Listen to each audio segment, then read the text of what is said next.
John stared at the freshly dug grave, his mother Monica lowered into the cold, dark earth. Tears streamed down his face, mixing with the rain. She was gone. Too soon, too sudden. John felt a knot of unease in his stomach. Monica was vibrant, full of life. Her death, a supposed heart attack, made no sense. The doctor's words echoed in his ears. Natural causes. But something felt wrong. Deeply wrong. John remembered his mother's love, her gentle touch, the way she always knew when something was bothering him. Her death left a gaping hole in his life, a hole filled with a chilling suspicion he couldn't ignore. He owed her the truth. Days turned into weeks. The pain remained, but the doubt grew stronger. Monica deserved justice, if it was truly something more than a heart attack. John recalled an argument between Monica and his father, Bob, a few weeks before her death. Their relationship had been strained, filled with hushed whispers and tense silences. John remembered seeing Bob with another woman, a chilling confirmation of his suspicions. Had his father's infidelity escalated? Was his mother's death truly natural, or was there something more sinister at play? The thought gnawed at him, a persistent itch he couldn't scratch. He had to know, for his mother, for himself. His mind made up, John decided to exhume his mother's grave. He knew it was a long shot, but it was the only shot he had. The night was dark, the only light from a flickering lantern. John felt the cold, damp earth beneath his fingers as he dug. His heart pounded in his chest, a drumbeat of guilt and determination. Unearthing his own mother felt wrong, but the need for truth outweighed the fear. Hours later, the coffin was visible. John's hands trembled as he pried it open. The stench of decay filled the air, but it was the sight inside that made his blood run cold. A single camera lens stared back at him, nestled amongst the flowers. It wasn't there before. Suddenly, blinding headlights pierced the darkness. Police sirens wailed in the distance, getting closer. Someone had tipped them off. John felt a surge of panic. Was he caught? Was this the end? The police were furious. Desecrating a grave was a serious offense. John, his clothes stained with dirt and sweat, remained defiant. He explained his suspicions, his voice trembling with emotion. He told them about the camera, the argument, the other woman. The officers listened, skepticism etched on their faces, but John's desperation, the raw grief in his eyes, gave them pause. They agreed to review the camera footage. It was a long shot, but it was John's only hope. Days turned into an agonizing wait. John barely slept, haunted by the image of his mother's lifeless face and the camera's cold, unblinking eye. He clung to the sliver of hope the camera footage offered, praying for a miracle. The phone call came late one night. The police. They found something. John rushed to the station, his heart pounding against his ribs. The officer led him to a room, a monitor playing grainy footage from the camera. The image flickered, revealing the inside of the coffin. Then a gasp, a hand reaching up, pushing against the coffin lid. John stopped breathing. The hand belonged to his mother. Monica was alive. Relief washed over him, a tidal wave of joy and disbelief. His mother wasn't dead. The police, shocked by the discovery, launched an immediate investigation. John's suspicions were confirmed. Monica had been drugged, her death faked. But who would do such a thing? The answer came as a chilling whisper: his own father. The evidence was damning. Every piece meticulously collected painted a grim picture of betrayal and greed. Bob, blinded by his affair and driven by insatiable greed, had devised a cold-hearted plan to get rid of Monica and inherit her vast fortune. His every move was calculated, every step a part of his sinister plot. He drugged her, making it look like a heart attack. The scene was staged to perfection, with an empty pill bottle strategically placed near the bed to mislead the investigators.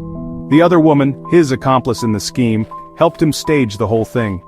Together, they wove a web of deceit, each action carefully planned to avoid suspicion. John watched in disbelief as his father was arrested, his face pale and drawn.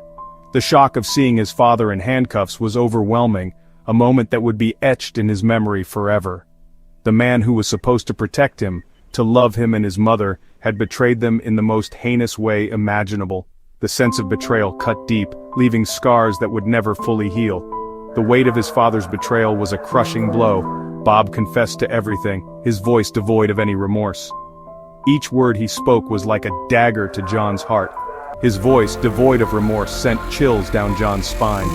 The coldness in his father's eyes was something he had never seen before, a stark contrast to the man he thought he knew. He had planned to start a new life, leaving his family and his past behind. The thought of abandoning everything for a fresh start was a testament to his selfishness and lack of conscience. But John, driven by love and a thirst for justice, had brought his sick plan crashing down. His determination to see justice served was unwavering, a beacon of hope in the midst of darkness. The trial was a media frenzy, with every major news outlet covering this sensational case. The story of a son who unearthed his mother's faked death captivated the nation, drawing in viewers with each shocking revelation. John, thrust into the spotlight, remained stoic, his focus solely on justice for his mother. He had become a symbol of resilience and determination. He visited Monica regularly, her recovery slow but steady. Each visit was a reminder of the strength and courage she had shown in the face of unimaginable betrayal. Bob, facing a mountain of evidence in his own confession, was found guilty. The trial had laid bare his deceit and cruelty for all to see. The courtroom erupted in cheers as the sentence was read: life in prison. It was a moment of triumph for justice, a victory for truth. Justice had prevailed, but it came at a heavy cost. The emotional toll on John and his family was immeasurable. John's family, shattered by betrayal and deceit, would never be the same. The scars left by Bob's actions ran deep, affecting every aspect of their lives. Despite the relief of his mother's survival, a part of John still grieved. The man he had once called father was now a stranger, a villain in their family saga. The father he knew, the man who taught him to ride a bike and throw a baseball, was gone. Those cherished memories were now tainted by the darkness of betrayal. In his place stood a stranger, a monster who had tried to bury his own wife alive. The revelation had forever altered John's perception of his past and his future. Life moved on, albeit slowly. The days seemed to stretch endlessly, each moment a reminder of the fragility of their existence. Yet, in the stillness of dawn, there was a quiet resilience, a promise of new beginnings. John focused on his mother's recovery, their bond stronger than ever. Every smile, every shared glance, was a testament to their enduring love.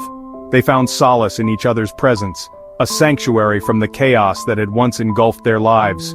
The trauma of that night bound them together in a way neither could have imagined. It was a night that had shattered their world, but also one that had forged an unbreakable connection.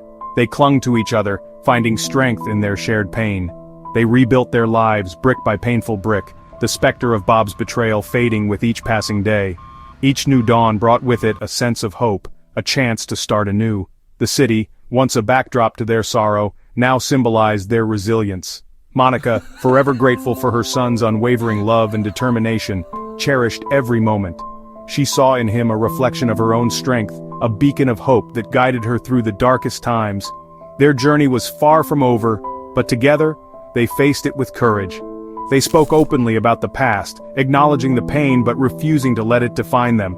Their conversations were filled with honesty and vulnerability, a testament to their growth. They flipped through old photo albums, each picture a reminder of their resilience and love. The camera, a chilling reminder of their ordeal, became a symbol of their resilience. It was a relic of a past they could never forget, but also a testament to their survival. They kept it as a reminder of their strength and the journey they had endured.